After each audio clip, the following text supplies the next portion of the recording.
with Tailgate. Today we're in phase 3 of our time breeding program on a bunch of heifers here at the farm. As you know, we started out day 1, we gave GnRH and put a cedar in and left it for 7 days. Then we pulled the cedar out, gave PGF2 alpha or little ice on day 7 and put a heat patch on. So now then we're at close to 56 hours past that time where we pulled the cedar out and gave that PGF2 alpha. So I'm going to let Sarah explain to you what our program is for today, and then we'll go shoot side. So for part 3 of our time to AI protocol, we're basically getting ready to breed. So in a traditional time to AI setting, you wouldn't have used a heat patch, and you would go in and breed every cow that you set up with the expectation that you'd get somewhere in the neighborhood of 60-65% conception rate, or animals that conceive and become pregnant. We like to make sure that they came into heat, so we use the heat patch. But what we're going to do is around 6 o'clock this evening, we're going to go in and we're going to breed those cows AI.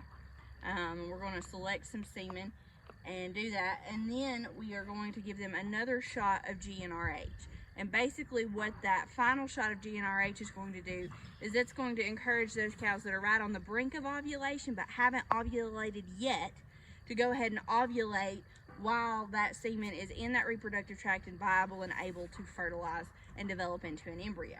So we've got a lot of stuff sitting out here on the tailgate today, and basically what we wanted to do is we wanted to go through and show you some of the tools that we were going to use as we do AI.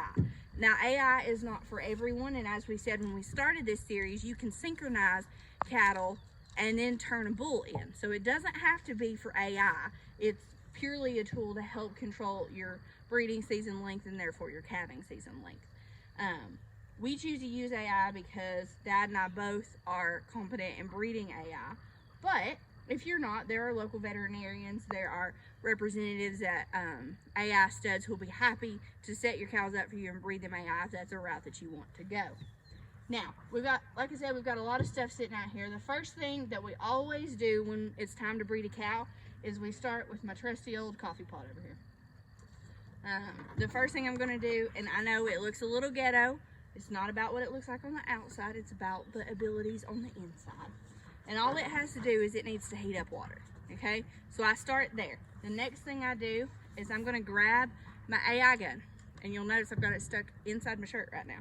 That's because I wanna make sure that that AI gun is body temperature or warmer, okay? It doesn't need to be heated up nice and hot, but it needs to be good and warm because we don't wanna shock the sperm in that straw semen with this being really cold. So you stick it out inside your shirt, get it all nice and warm, especially if you're breeding cows in the winter or that kind of thing, because if it's 32 degrees outside and threatening snow, it's not a fun environment for sperm. So once we have our water ready in our imaginary coffee pot over here, we've got a thermos, and you'll notice in the top of that thermos there is a thermometer. That's very, very important because we can't just thaw a straw semen in water that is, you know, 70 degrees one day and 110 degrees the next day, because if it's not warm enough, they won't thaw. If it's too warm, they'll basically cook. And we want to make sure that they're very viable when they get placed in the reproductive tract of that female. So the optimal temperature to thaw semen is 95 degrees Fahrenheit. So it's very, very critical that you get it right between 90 to 95 degrees Fahrenheit. And if you notice and you look real close on that thermometer, there's a little green zone to help you remember that.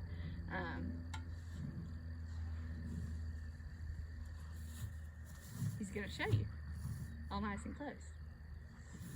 So once we've got our water ready, we've got our AI gun warming inside of our shirt, it's time to go to the tank and figure out what we're going to breed that animal to. Now, I've already pulled the top out of this tank. Inside this tank, if this were a live tank, this one is an old one that we have to use for demonstration purposes. If this were a live tank, there would be liquid nitrogen in here that would be negative 321 degrees. So it is really, really, really cold, okay? There's also going to be a canister down in here. And inside that canister, there would be canes, and inside those canes, there would be little straws of semen. So you'd pull out a straw semen, put it in the thermos to thaw, and put the lid on it immediately. The reason why we do that is because if that straw semen is not sealed properly or correctly, when it goes from negative 321 degrees Fahrenheit into 95 degree Fahrenheit water, it can actually explode and shoot straight out of there if it's not sealed properly. So we always want to make sure that we take that precaution, put that lid on there to make sure if that happens that no one gets hurt. And then once we're done with that, we'd pull the straw semen out. We'd be ready to load our gun. And there are many different types of AI guns. This one is a universal gun, which means it'll use 1/4 cc straws or 1/2 cc straws, and it's also universal in the type of sheath that you put it on. So the straw semen would go right here in this end, and the plunger would remain out because that's how you depress it inside the reproductive tract of that cow. But we can't just go ahead and stick this gun in through the vaginal canal of that cow, because there's all sorts of bacteria and urine and other gross things in there that we don't want to contaminate inside that uterus. So we use a sheath, and it's literally just like a clear piece of plastic. We'll put it over that gun, slide it up till it's good and tight. Once that is loaded, the AI gun goes back inside your shirt to keep it warm, okay? And we're ready to grab a sleeve, and you'll see that up close and personal when we actually go shoot side. The sleeve comes all the way up to my arm. My arm will be in the rectum of the cow. The AI gun will go in through the vulva, and we'll talk more about where that semen is deposited then. Anything to add? I think we're good. Once we go shoot side, we'll show you from the outside what's going on, and then we'll plan a video for a little later to actually use a track and kind of show you what's going on the inside of the cow whenever we're doing that as well. So there'll be another video following this to show you some of the actual mechanics of the AI process itself. Exactly. Let's go shoot side. Okie dokie.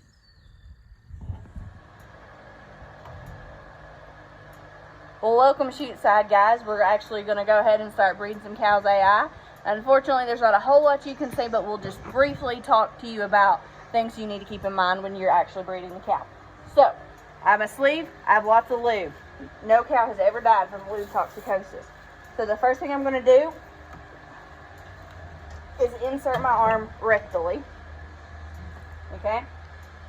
I like to flip the tail on the opposite side of my arm just to get it out of my way.